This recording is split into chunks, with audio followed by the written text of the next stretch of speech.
Maybe for you guys today, obviously losing Nick, and then the defensive line kind of turned it on, it seemed like.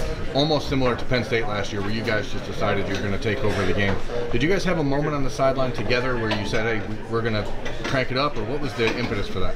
Honestly, one thing that we really preach around, our team is when one person goes down, the next man is up. You know what I mean? And it was one of those situations to where, yeah, it sucked that he got hurt, but we had to move forward and worry about the game at hand. So it was one of the things where we did lose a very big key player, and we knew we really had to kind of pick it up a little bit and don't let the tempo of the game drop off. BB, a lot of people say next man up. It's been something that Ohio State has been saying, players have been saying for 10 years, but a guy like Nick Bosa, it's not the next man up. He's one of the best players in college football. How do you guys emotionally cope with that? Not that you don't have talent on the bench, clearly you do, but I mean, Nick Bosa's Nick Bosa too. And that's true, and Nick is a very elite athlete, but the way our room is set up and the way we are as a unit is just,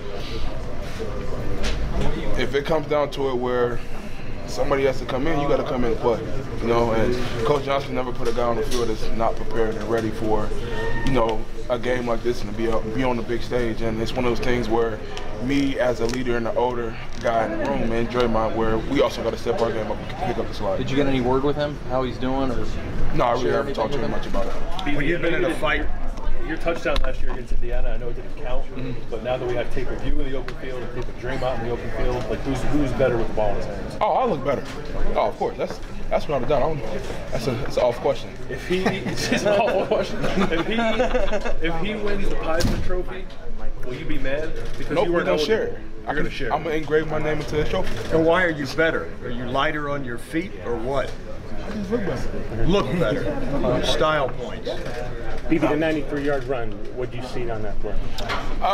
They just called a great play to the defense that we had at the moment, and they're a good team, and we knew at some point in time we were going to face adversity, and that was one of those times to really face the adversity. And they had a big play, they broke it. Their running back is elite, and I give my hats off to him. He's a great player, and it's one of those things where it's a moment in the game that just happened. You got to bounce back from it. Is there misassignment up there at all? Do you know? I'm not 100% sure. Honestly, I'm not 100% sure. Coach Johnson has been rotating you guys pretty deep in the first few weeks. How big was that today, both in terms of having someone who could just step right in for Bosa when he got hurt, but also with their tempo and having guys you could churn in and out to stay fresh throughout the night? I feel like us rotating was a big key factor to this game for us up front, because it allowed us to at times set the tempo ourselves, and